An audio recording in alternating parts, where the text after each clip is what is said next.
que hoy me apetecía en especial hacer la siguiente entrevista. Y es que tenemos una oportunidad de vivir una historia vibrante, una historia dura, una historia muy interesante, absolutamente adictiva y deliciosa.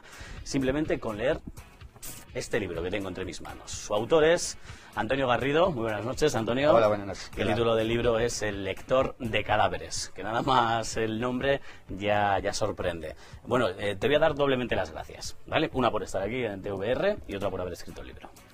Así que doblemente. Gracias a vosotros por invitarme. Y con respecto a lo de escribir el libro, soy yo quien debe agradecerlo a aquellos escritores que durante mi infancia y mi juventud me hicieron descubrir la pasión que se puede encerrar dentro de una obra, ¿no? Autores como Jack London o Walter Scott, que descubrieron en mí unos mundos desconocidos y que me hicieron disfrutar tanto que en algún momento yo pensé que tenía la obligación de devolver también a los lectores toda esa parte, ¿no?, que yo disfruté de alguna manera, a hacérsela llegar también a ellos. ¿Y cómo es ese sentimiento? Ese sentimiento cuando alguien te dice, esos lectores, amigos conocidos o simplemente lectores que acabas de conocer y te dicen que han disfrutado con la obra. Es una sensación fantástica, ¿no? Porque se trata de eso, de compartir. Aquí pasamos 2 días en este mundo y si podemos conseguir, ¿no?, que la gente disfrute, que se entretenga, que se enganche, que viaje a otros mundos, ¿no?, que lo pase bien, en definitiva, pues qué cosa mejor. Bueno, sin hacer escrupulosas etiquetas, vamos a intentar decir qué es el lector de cadáveres. Pues es una novela apasionante, ¿no? En la antigua China, solo los jueces más sagaces alcanzaban el título de lectores de cadáveres. Eran una élite de forenses que tenían el mandato, aun a riesgo de su propia vida, de resolver cualquier crimen por irresoluble que pareciera. Y Chisholm, el protagonista de esta novela, fue el primero de ellos. Es un personaje real, un joven que tiene una pasión, una ambición, un sueño y que va a luchar a través de 1000 aventuras para conseguirlo. Sin duda lo que sorprende y bueno, es absolutamente increíble el brutal trabajo de investigación que ha tenido por tu parte, porque das detalles históricos reales y concisos. Está novelada, efectivamente, pero das muchos detalles muy concisos. Ha sido mucha investigación. Ha sido mucha investigación que me ha llevado por distintos museos de todo el mundo, principalmente el de Historia Natural y el Metropolitan de Nueva York, que tienen una colección impresionante, los 5 tratados forenses que escribió el propio Chisholm y que han llegado hasta nuestros días, en los que se incluyen no solo las técnicas que él innovó, sino también los numerosos casos que él resolvió y que luego se pueden encontrar, ¿no?, en el libro. Y más allá de todo esto, pues también incluso asistir a autopsias reales para sentir cómo era esa experiencia. Todo esto, ¿no?, pues me ha llevado a poder conjuntar una novela en la que la documentación nos va a permitir descubrir hechos asombrosos, como por ejemplo la muerte de los 1000 cortes, el terrible castigo que sufrían los criminales más atroces, ¿no?, y que consistía en filetear cachito a cachito, ¿no?, manteniendo con vida al criminal durante varios días, ¿no? Incluso le suministraban narcóticos para que superara el dolor, ¿no?, y así poder mantener más tiempo el tormento. Y eso, a su vez, contrastando con el hecho de que cualquier joven, cualquier persona, por humilde que fuera, si aprobaba los exámenes, y estamos hablando del año 1200, pudiera ascender hasta convertirse en primer ministro del imperio más importante del planeta. Fíjate, decía yo al principio dura, ¿no? Una de las palabras que dije, uno de los adjetivos es dura, porque es que hay momentos que haces oler los golpes y la sangre que nos vamos a encontrar en esta China del siglo XIII tan sumamente curiosa. Es dura, en muchos momentos es muy dura. Sobre todo ves un Chisholm, ¿no?, que sufre en muchísimas ocasiones. Ahí es donde se ve donde se forja el carácter de un héroe, de una persona que es capaz de sobreponerse a la adversidad. Y este sufrimiento es lógico porque él es un innovador en un mundo en el que los ritos, ¿no?, encorsetaban toda la sociedad. Había que respetar exactamente lo que se decía.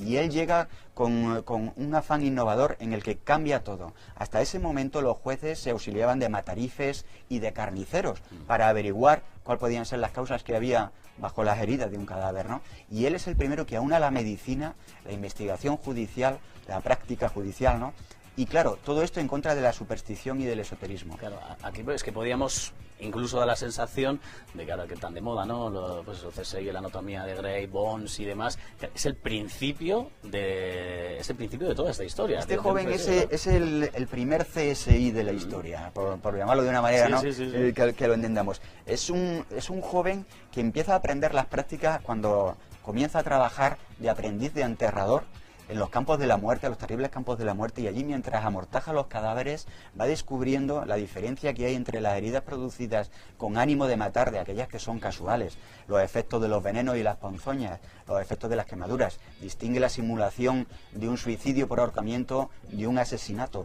Todo esto llega a oídos del director de la Academia Min, quien le contrata, quien le admite como discípulo aventajado, y todo eso le va a generar una serie de envidias, de recelos y de odios que son los que le van a poner en dificultades. Pero por ser un adelantado, por inventar métodos como por ejemplo el uso de frigorífico para conservar los miembros y poder estudiarlos con posterioridad, o el hecho, por ejemplo, aquí tenemos una réplica de un cadáver, ¿no?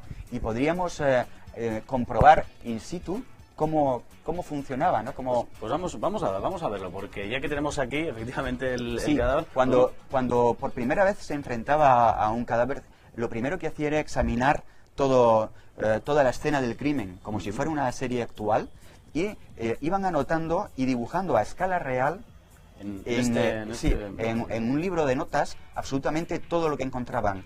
Iban reflejándolo y hacían un dibujo de la silueta a tamaño real, tanto por la parte superior como la parte inferior. Luego iban buscando aquellos puntos, pues podría ser dentro del paladar, que podrían, algún resto, ¿no? Efectivamente, en los que podrían encontrar cualquier indicio que luego le podría indicar exactamente qué había sucedido. Esto también, si el cadáver no estaba descompuesto, entonces lo que hacían era extraer un molde de escayola del rostro. Eso le iba a permitir luego identificarlo con posterioridad, porque en aquella época no existían las cámaras de fotos. O incluso pintarlo. O incluso pintarlo o dibujarlo, como en muchas ocasiones se hacía en función de la habilidad del técnico que tuvieran en aquel momento, ¿no? El cotejo de huellas dactilares. O también el uso de reveladores químicos, que esto ya suena más casi a ciencia ficción, porque estamos hablando de la antigua China imperial en el año 1200.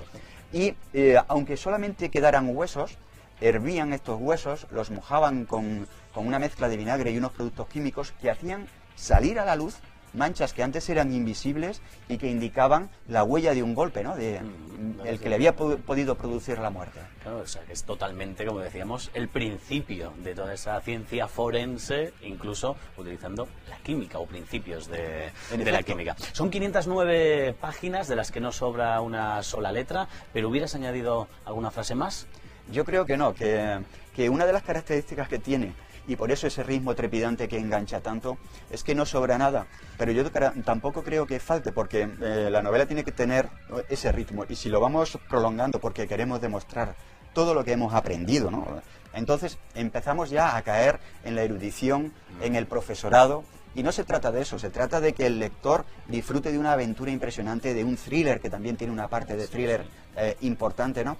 Y esto, y que nos traslade de una manera casi mágica al pasado, como si fuera un viaje en el tiempo, y de repente podemos oler el incienso, ¿no? O sea, los olores, el sándalo entre los pasillos de la corte imperial, perdernos con las concubinas, más de 30.000 aspirantes a concubinas que cada año acudían a la corte con el deseo de convertirse en la favorita del emperador. Prostitutas. No tanto como prostitutas, porque era una concepción diferente. Eran mujeres que en algún caso eran prostitutas, lo que llamaban las flores, ¿no? Las flores. Eufemísticamente, sí. Y en las que querían convertirse en concubinas, su concepción del mundo era que iban a ser esposas del emperador, ¿no? Era diferente, eran jóvenes vírgenes y que estaban dominadas. Pero si el emperador disfrutaba sexualmente de ellas. Sí, por lo menos de 300 cada año, ¿no? que él probaba personalmente. Las otras eran rechazadas por los eunucos, estos seres privados de su masculinidad, que a la edad de 8 años... Los padres querían, ¿no? Que fueran eunucos para servirlo al emperador. Porque de esa manera se garantizaban la prosperidad tanto del hijo como luego de la propia familia, ¿no? Es impresionante. La verdad que es impresionante. Bueno, ahí nos vamos a encontrar pues todos esos datos absolutamente estudiados, leídos, incluso, como decías, presenciado una propia autopsia real, ¿no? Yo no sé, de todo esto, de todo este trabajo que has tenido, que has viajado, que has leído, que has mirado, ¿ha habido algún punto más duro, más difícil que te ha costado? Sí, hay un punto especialmente complicado, que es el que menos se ve. La gente, cuando lee un libro, los lectores, les llama mucho la atención todo el tema de la documentación, todos los sucesos apasionantes, novedosos, que les sorprenden. Pero lo que cautiva de una novela es un trabajo oculto, que es el que permite que esa novela tenga un ritmo, tenga una continuidad, tenga esa capacidad de identificación y que haga que viajes de verdad en el tiempo, ¿no? Eso es lo complicado. Y eso se hace analizando mucho el carácter de los personajes, porque es con ellos con los que nos identificamos. Los sucesos, al fin y al cabo, no dejan de ser como un documental. Pero de verdad lo que nos emociona, lo que nos cautiva, lo que nos atrapa y lo que nos guía junto con todas las aventuras que hay, es lo que le va sucediendo a todos los personajes, a la enorme cantidad de personajes, ¿no? Cada uno con su propia personalidad, que aparecen en la novela. Y conseguir leer el nombre y ya identificarlo directamente con un carácter agresivo, con una personita que da mucha pena, simplemente con leer el nombre, que es otra de las cosas que a mí me ha llamado la atención, en la que sé que has tenido tus líos. Por un lado, los que son en chino, con ese apellido antes y después, y luego con ese suave delfín, con esa tercera, astucia gris, cereza, ¿no? Aroma de melocotón. Aroma de melocotón. Cuéntame por qué todo esto, ¿no? Pues porque para nosotros es sencillo recordar nombres a los que estamos habituados, aunque sean nórdicos, anglosajones, griegos. Todos tenemos un acervo cultural y por lo tanto no es fácil identificar, ¿no? Aunque incluso hablemos de Mohamed o Abderrahman, por nuestro pasado también es fácil poner rostro, pero con los nombres chinos es muy complicado porque son monosílabos y todos son parecidos. Kang, Feng, Ming, Song, ¿no? Y esto podría ocasionar en el lector que se despistara, que se confundiera. Para ello lo que... leerlas. Claro. Entonces lo que hice fue caracterizar a los personajes también con una especie de apodo que hacía referencia pues o bien a su carácter, o bien a su oficio, ¿no? O bien a algún rasgo físico que le identificara. Algunos, como lo hemos nombrado, Aroma de melocotón, que es una chica, Flor de loto, que también es uno que hemos escuchado muchas veces, ¿no? ¿Y tercera es porque es la hija tercera? Eso es... Efectivamente, a las niñas, la primera se llamaba primera, la segunda hija se llamaba segunda, y la tercera se las denominaba por números, porque la mujer estaba relegada al interior de la casa y tenía un papel secundario en la vida. Ya desde aquella época, tener una hija en China era negativo, ¿no? Era negativo, era un problema, porque cuando se casaba, primero había que alimentarla, cuidarla y darle una dote para que se casara. Y cuando se casaba, pasaba a pertenecer a la familia del marido y a cuidar a los padres del marido. Claro. De tal manera que ni siquiera cuidaba a sus propios padres. Pero ya muchos dicen, te librabas de ella. Sí, eso es lo que pensaban los padres, ¿no? Se libraban de una carga. Es un poco terrible. Incluso hubo una moda que floreció en aquella época, que consistía en prácticamente troncharle los pies para que quedaran muy pequeñitos, y eso le gustaba a los hombres, ¿no? Pero las mujeres quedaban casi imposibilitadas, ¿no? Es increíble. Era curioso eso de lo de los pies. Dicen, incluso las geisas, ¿no? Algunas geisas se los vendaban, pero prácticamente hasta tronchar. Que quedan, claro, ortopédicos completamente, ¿no? Sí. Y eso resultaba erótico para los hombres. Pero quedaba erótico, pero a su vez el pie quedaba tan deformado que incluso cuando iban al lecho, las mujeres mantenían el pie oculto con unas polainas. Es decir, siempre les gustaba, pero con el zapatito puesto. Que fueran pequeños, pero tapados. Pero tapados. Tela.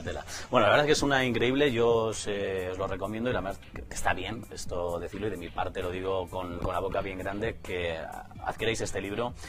Lo ha presentado esta misma tarde en la librería Santos Ochoa, ¿verdad? Así que allí o en cualquier otra librería lo podéis tener, fácil de identificar. Yo no sé si este laberinto es el del adivino, con el que hacía los juegos, ¿puede ser o no? Es el laberinto del adivino, pero también es una metáfora sobre la trama, ¿no? Una trama que es laberíntica y la propia vivencia del joven, ¿no? Que ve que es muy difícil conseguir su objetivo, solamente hay una salida, y al final a lo mejor descubre que no todo está en el deseo y en el sueño de convertirse en un juez, sino que puede que haya cosas más importantes, ¿no? Yo no sé, Antonio, ¿estás de acuerdo que existen infinitas formas de morir, pero solo una de vivir? Yo creo que sí, ¿no? Y que eso es lo que puede llegar a hacernos a todos más felices. Pues muchísimas gracias, un auténtico placer. Además, bueno, pues hoy él mismo nos ha traído todo esto, que nos ha decorado y nos ha metido un poquito en ambiente. Editoriales Pasa, las que también realizan un magnífico trabajo con todos y cada uno de sus autores, en este caso con Antonio Garrido. Ahí tenemos ese laberinto, el lector de cadáveres. Muchísimas gracias por venir, Antonio. Ha sido un auténtico placer. Que vaya muy bien, que vaya muy bien.